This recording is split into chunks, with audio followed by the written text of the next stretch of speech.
Hi guys, just an update after it's all been done.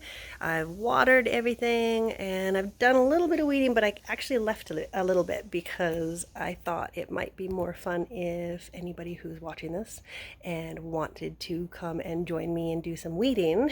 I may do this on, let's say, next Wednesday at 11 o'clock.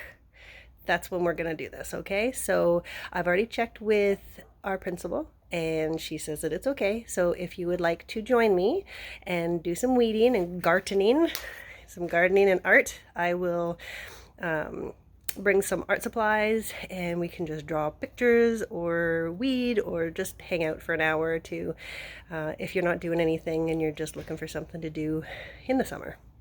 That would be helpful. So I hope you enjoy the updates and leave some comments. Any questions or anything you guys have, just put them in there because this is how I'm communicating with you over the summer. So I hope you're all happy, hope you're all healthy and having lots of fun. Okay, till next time. Bye.